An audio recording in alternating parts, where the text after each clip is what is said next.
जैसा मैंने कहा, गठबंधन के भीतर मोटा मोटी इसको लेके सहमति बन चुकी है। बहुत जल्द इसके औपचारिक मैं अंकित और आप देख रहे हैं सिटी पोस्ट लाइव। बिहार की सियासत में नई सरकार के गठन को लेकर हलचल तेज हो गई है। इसी बीच केंद्रीय मंत्री और लोक जनशक्ति पार्टी रामविलास के राष्ट्रीय अध्यक्ष चिराग पासवान ने बड़ा बयान दिया। उन्होंने साफ संकेत दिया है कि गठबंधन के भीतर लगभग सहमति जो है वो बन चुकी है और बहुत जल्द मुख्यमंत्री के नाम का ऐलान किया जा सकता है। आइए सुनते हैं क्या कुछ कहा चिराग पासवान ने। प्रधानमंत्री जी के लिए, बल्कि उनमें विश्वास रखने वाले, उनके जितने समर्थक हैं, ये सबके लिए हर्ष और गर्व की बात है कि प्रधानमंत्री जी देश के एक ऐसे नेता बने हैं जिनको सबसे ज़्यादा समय जन सेवा का मौका मिला। सरकार के शीर्ष नेतृत्व करते हुए उन्होंने जनता की सेवा में सबसे ज़्यादा समय बिताने का काम किया। मैं मानता हूं कि ये उनके समर्थकों के लिए और हम सब के लिए ये गर्व की बात है। और अभी एक लंबा कार्यकाल उनको इसी सेवा भाव के साथ बिताने का मौका मिले, ऐसी कामना मैं अपनी तरफ से, अपनी पार्टी लोक जनशक्ति पार्टी रामविलास की तरफ से करता हूँ। पश्चिम बंगाल की मुख्यमंत्री ममता बनर्जी, उन्होंने देश के प्रधानमंत्री नरेंद्र मोदी जी को घुसपैठिया कहा है। देखिए, अब चुनाव का समय है और ऐसे में भाषा की मर्यादा पुनः तार तार ना हो, इस बात का ध्यान रखने की ज़रूरत है। बिहार चुनाव में हम लोगों ने देखा कि किस तरीके से प्रधानमंत्री जी की मां तक को गाली दी गई। ऐसे में विपक्षी जिस तरीके से शब्दों की मर्यादा को खोते हुए चुनाव जीतने के लिए हर स्तर पर गिरने को तैयार होते हैं, ये गलत है। आप एक राज्य की मुख्यमंत्री हैं, देश के प्रधानमंत्री, जो लगभग पिछले 25 सालों से सर्वोच्च पद पर विराजमान है। एक मुख्यमंत्री के तौर पर, देश के प्रधानमंत्री के तौर पर उनके बारे में घुसपैठिया जैसे शब्दों का इस्तेमाल करना, मैं समझ सकता हूं उनकी तकलीफ, क्योंकि वे स्वयं इन घुसपैठियों के वोट से ही मुख्यमंत्री बनती आई हैं। ऐसे में जब SIR की बात होती है तो सबसे ज़्यादा तकलीफ मुख्यमंत्री ममता बनर्जी जी को ही होती है। क्यों?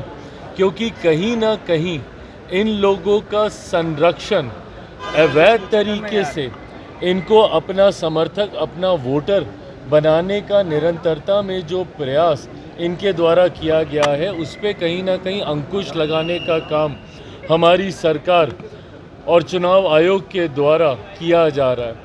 ऐसे में ये तकलीफ उनकी सब समझ सकते हैं, पर प्रधानमंत्री के बारे में इस तरीके के शब्दों का इस्तेमाल करना कतई जायज़ नहीं। कृषि उत्पादन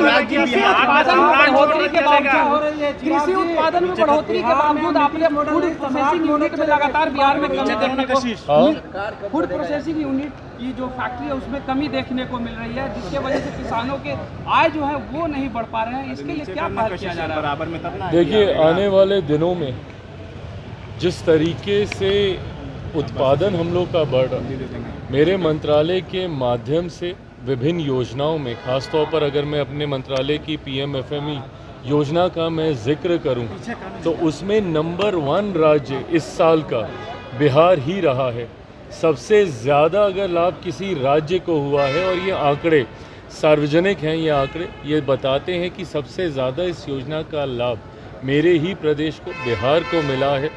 हम अलग अलग योजनाओं के माध्यम से भी, प्रधानमंत्री किसान संपदा योजना के माध्यम से भी इस बात का प्रयास कर रहे हैं कि ज़्यादा से ज़्यादा उद्योग बिहार में आए। साथ ही में जो इन्वेस्टर्स समिट हम लोग करते हैं, उसमें जितने प्राइवेट प्लेयर्स हैं, जितने इंडस्ट्री लीडर्स हैं, उनको भी प्रोत्साहित किया जाता है कि वो ज़्यादा से ज़्यादा अपनी यूनिट हमारे राज्य में लगाने का काम करें, क्योंकि कृषि प्रधान राज्य है, उत्पादन ज़्यादा है। मुझे खुशी है कि जिस तरीके से अभी बक्सर में कोको कोला का प्लांट आया, आने वाले दिनों में उसी का विस्तार हाजीपुर में होते हुए देखेंगे। निफ्टम जो मेरे मंत्रालय की सबसे बड़ी योजनाओं में से एक है, जो कि प्रसंस्करण के क्षेत्र से जुड़े हुए छात्रों को शिक्षा देने का काम करता है। मात्र अभी तक 2 ही निफ्टम थे, तीसरा निफ्टम बिहार को बजट में इसकी घोषणा की गई है। उसके लिए हम लोग ज़मीन लगभग फाइनल कर चुके हैं। हाजीपुर के राजा पाकर में संभवतः हम लोग उस ज़मीन को हम लोग फाइनल करेंगे। तो इन तमाम योजनाओं के माध्यम से सुनिश्चित किया जा रहा है कि प्रसंस्करण से जुड़े हुए जितने भी सेक्टर्स हैं उसको भी ज़्यादा से ज़्यादा बल बिहार में देने का कार्य किया जाए।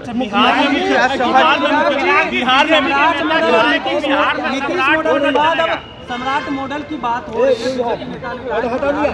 सम्राट मॉडल अच्छा काम कर रहा है। देखिए, गृह मंत्री के तौर पर एक बड़ी जिम्मेदारी प्रदेश के उप मुख्यमंत्री सम्राट जी निभाने का कार्य कर रहे हैं। ऐसे में आने वाले दिनों में और किस भूमिका में उनका मॉडल प्रदेश में दिखेगा, ये मुझे लगता है कि समय ही बताएगा।